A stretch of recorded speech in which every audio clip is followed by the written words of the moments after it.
In the past few sections, we've gone through the theoretical arguments that practical considerations constrain the architecture of any sufficiently complex learning system, where sufficiently complex refers to the ratio of the number of features to be learned to the available information handling resources.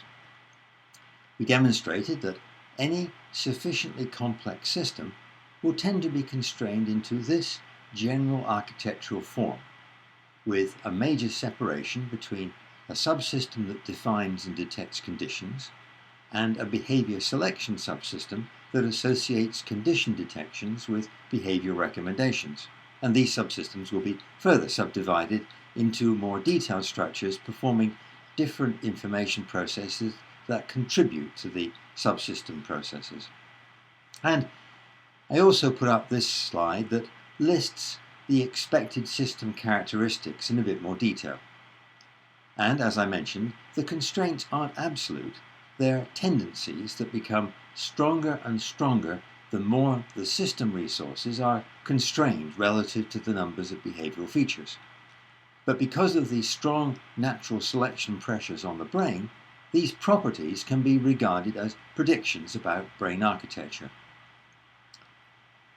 The more detailed constraints include the existence of modules with specific properties. But these properties mean that the modules aren't the same as the behavioral modules that have been discussed in the past in cognitive science. They're more analogous with modules in complex computer systems. There's also a range of detailed constraints on the change management subsystem that manages changes to conditions in the modular hierarchy and plays a critical role in limiting the interference between new and previous learning. And we derived some detailed constraints on the behavior selection subsystem, largely derived from the need to use consequence feedback following behaviors. And this is the mapping between the theoretical architecture and the major brain anatomical systems that I also showed earlier. Now at this point I'm just asserting these correspondences, but in the following sections I'm going to go through the evidence that the different major anatomical structures play these theoretically predicted roles. This evidence includes much of the anatomical and physiological information that we went through earlier on. But as a preliminary step, let's look at the general point that, as we'd expect from the theoretical considerations, brain structures don't correspond with particular cognitive processes.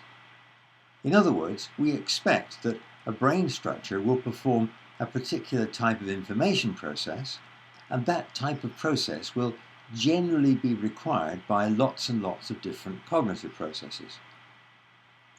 And one example is the considerable range of different brain structures that are involved when you recall a past event. In this illustration from earlier in the course, the red regions are the ones that were active during a successful retrieval of a memory, with the brain viewed from different angles. You can see that there's lots of different cortical areas playing a role in remembering the event, plus some regions of the cerebellum, and a number of other structures that also contribute.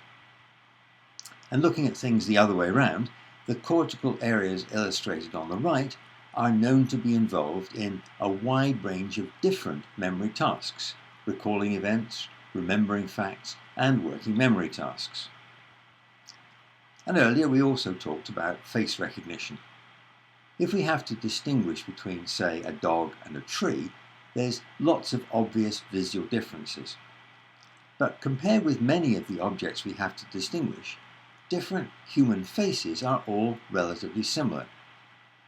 Now, many dogs are relatively similar and lots of trees are similar, but most of us don't have to come out with a different individual name for several hundred different dogs or several hundred different trees.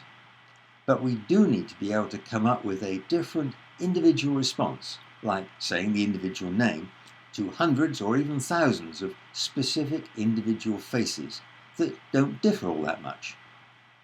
And as we discussed earlier in the course, there are a number of areas of the cortex that appear fairly critical for face recognition, in the sense that they're always active when face recognition tasks are performed, and damage to those areas often results in some loss of ability to recognize faces.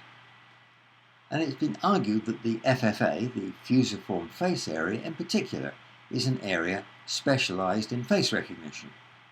But once again, actually a much larger range of brain regions are involved, and as illustrated on the right, when creating face name associations, there's activity in lots of different cortical areas, and in addition to the cortex, the hippocampus, the thalamus, and the basal ganglia are all involved.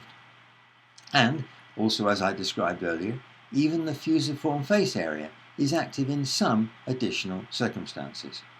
If a person is very good at naming the model and year of a large range of different cars, their FFA is active when identifying cars as well as when identifying faces. And if you have someone who's a bird expert, then their FFA is active when identifying bird species. But outside the specific expertise, the FFA isn't active.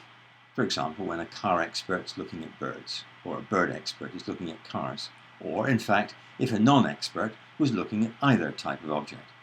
So even though the FFA seems to have a strong role in face recognition, a better interpretation of its role is that it performs the information processes needed to distinguish between lots of very similar visual images when the differences are behaviorally significant. The most common example of that problem is face recognition, but other cognitive tasks with the same kind of problem will also call upon the FFA. So there's some evidence that different brain structures specialize in information processes rather than cognitive tasks.